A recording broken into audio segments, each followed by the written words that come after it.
નમસ્કાર, આપ જોઈ રહ્યા છો ન્યૂઝ 18 ગુજરાતી. હું છું આપની સાથે દીપા શર્મા. પ્રધાનમંત્રી મોદીને મળ્યું સ્લોવાકિયાનું સર્વોચ્ચ સન્માન, order of the white double cross, first class એનાયત. વિદેશી દેશ તરફથી મળેલું પીએમ મોદીનું આ 33મું વૈશ્વિક સન્માન છે. બ્રાતિસ્લાવામાં યોજાયેલા સમારંભમાં પ્રધાનમંત્રીને આ એવોર્ડ મળ્યો.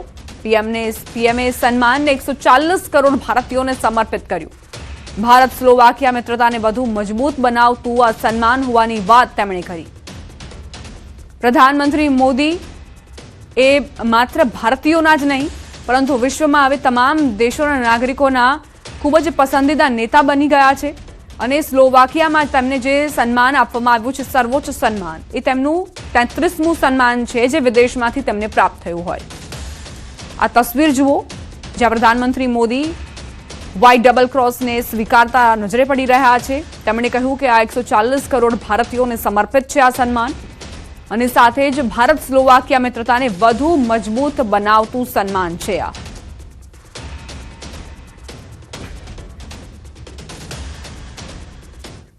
અમદાવાદમાં ફરી સામે આવ્યો રફતારનો કહેર.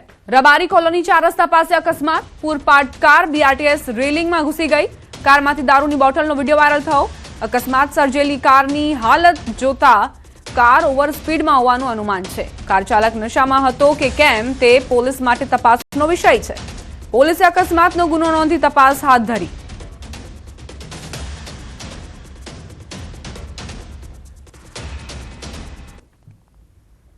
ફરી એક વખત રફતારનો કહેર સામે આવ્યો છે. અમદાવાદના રબારી કોલોની 4 રસ્તા પાસે અકસ્માતની ઘટના બની છે કે જ્યાં પૂરપાટ કાર બીઆરટીએસ રેલિંગમાં ઘૂસી ગઈ અને આ દુર્દશા થઈ.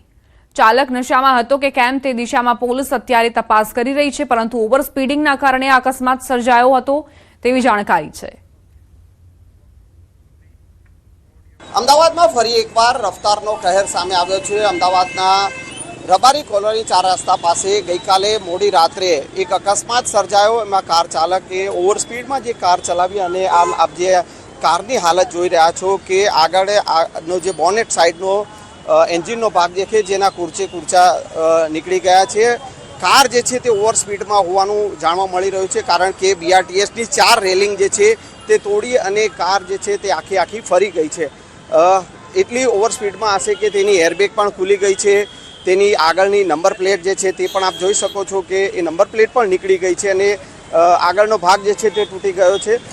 હાલ આ જે પ્રકારની વિગતો જાણવા મળી રહી છે કે કાર ચાલક જે છે તેનો આબાદ બચાવ થયો છે, પરંતુ જે રીતે કારમાંથી જે છે તે એક દારૂની બોટલ મળી હોવાનો એક વિડીયો પણ સામે આવ્યો છે અને તેને લઈને પોલીસ જે છે તે પણ હવે તપાસ કરી રહી છે કે કાર ચાલક જે છે તે નશામાં હતો કે કેમ, અને પોલીસે હાલ આ સમગ્ર મામલે અકસ્માતનો ગુનો નોંધીને તપાસ શરૂ કરી છે. સંજય ટાંક, ન્યૂઝ 18 ગુજરાતી, અમદાવાદ. ગુજરાતની નવી ઔદ્યોગિક નીતિ જાહેર કરાઈ છે. મુખ્યમંત્રી ભૂપેન્દ્ર પટેલે મહાત્મા મંદિરમાં જાહેરાત કરી. રાજ્યને આગામી 5 વર્ષમાં વૈશ્વિક રોકાણ અને આધુનિક ઉદ્યોગોના હબ તરીકે વિકસાવવાના લક્ષ્ય સાથે ગુજરાત સરકારે નવી ઔદ્યોગિક નીતિ જાહેર કરી છે. 10,000 કરોડ રૂપિયાથી વધુના રોકાણ ધરાવતા અલ્ટ્રા મેગા પ્રોજેક્ટ્સ માટે વિશેષ પેકેજની જાહેરાત કરાઈ છે. નવી નીતિમાં semiconductor, artificial intelligence, defence manufacturing, drone, robotics અને ગ્લોબલ કેપેબિલિટી સેન્ટર્સ જેવા ઉભરતા ક્ષેત્રોને વિશેષ પ્રોત્સાહન આપવામાં આવ્યું છે. રોકાણકારોને વધુ સરળ અને ઝડપી મંજૂરી પ્રક્રિયા ઉપલબ્ધ કરાવવામાં આવશે. સરકારનો દાવો છે કે નવી નીતિ રાજ્યમાં મોટા પાયે રોકાણ, રોજગારી સર્જન અને ટેકનોલોજી આધારિત ઔદ્યોગિક વિકાસને નવી ગતિ આપશે. મુખ્યમંત્રીએ કહ્યું, નવી ઔદ્યોગિક નીતિ રાજ્યનો વિકાસ વધુ વેગવંતો બનશે.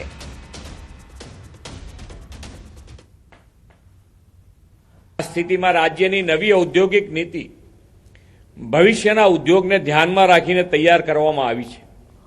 નવી ઔદ્યોગિક નીતિ ગુજરાતને વૈશ્વિક ઔદ્યોગિક શક્તિ તરીકે સ્થાપિત કરવાનો એક રોડમેપ છે.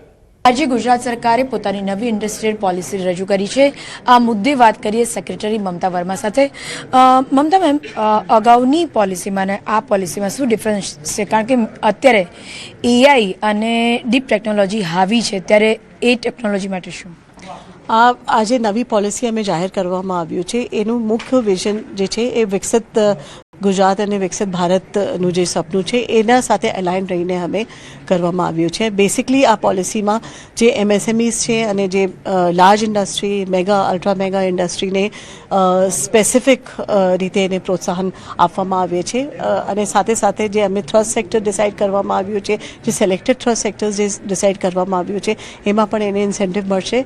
આખા રાજ્યને 2 કેટેગરીમાં ડિવાઇડ કરવામાં આવ્યું છે, તો કેટેગરી વાઇઝ ઇન્સેન્ટિવનો લાભ મળશે. અને સૌપ્રથમ આ વખત એવું કરવામાં આવ્યું છે કે કોઈ પણ રોકાણકારોને એને સરળતા રહે અને સાથે સાથે એને પહેલાંથી જ એક પ્રેડિક્ટેબલ સિસ્ટમ એને મળશે, એને ખબર રહેશે કે કેટલું ઇન્સેન્ટિવ એમને મળવાનું છે અને આ લોકો પોતે ચૂઝ કરી શકે છે. કેટલા રોકાણની અપેક્ષા છે અને આ પોલિસી કેટલા વર્ષ માટે લાગુ રહેશે? તો આ પોલિસીનું પીરિયડ છે, it is for the period of 5 years and જે અમે એક્સપેક્ટેડ જે ઇન્વેસ્ટમેન્ટ અમે એન્વિસાજ કરીએ છીએ it is to the tune of 10 lakh crore investment is being envisage in this policy. Thank you. અમારી સાથે વાત કરવા માટે આભાર. તો આ હતા secretary Mamta Verma. Camera person Khengar Rathod સાથે ગીતા મહેતા, ન્યૂઝ 18 ગુજરાતી, ગાંધીનગર.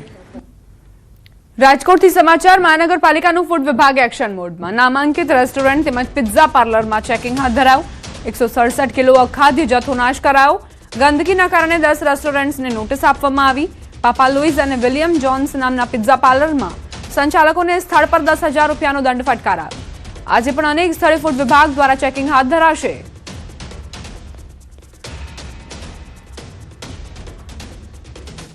રાજકોટથી સમાચાર. નાસી છૂટેલા 11માંથી 7 બાળકો શોધી કઢાયા. 4 બાળકોની શોધખોળ હજુ યથાવત છે. રાજકોટ, કચ્છ, મધ્યપ્રદેશ, ઓરિસ્સામાં શોધખોળ કરાઈ રહી છે. બાળ સંરક્ષણ ગૃહમાંથી 11 બાળકોના નાસી છૂટ્યા હતા. રાજકોટ શહેર પોલીસે 7 બાળકોને શોધી લીધા. મુખ્ય માસ્ટર માઇન્ડ રાજકોટનો 16 વર્ષીય સગીર હોવાનો ખુલ્યો. સીસીટીવી રાજકોટના સગીર દ્વારા તોડવામાં આવ્યા હતા.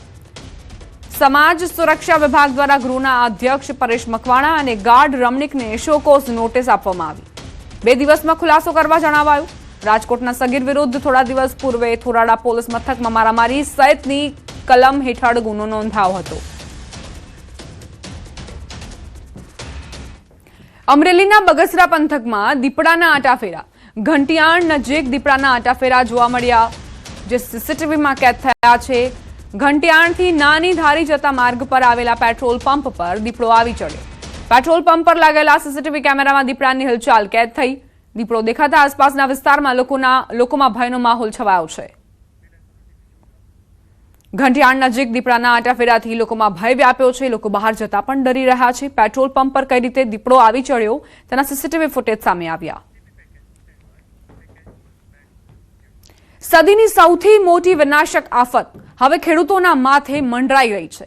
દરિયામાં પેદા થયો છે ચોમાસાનો દુશ્મન, જે ખેડૂતોની મહેનત પર ફેરવી દેશે પાણી. કેમ કે અલનીનો ખૂબ મજબૂત બનવાનો દાવો છે. શું ખરેખર દેશમાં દુષ્કાળની સ્થિતિ સર્જાશે કે પછી આ વખતે વરસાદ ઓછો પડશે? આવો ગ્રાઉન્ડ રિપોર્ટમાં જાણીએ કે આખરે ચોમાસાને કોની નજર લાગી.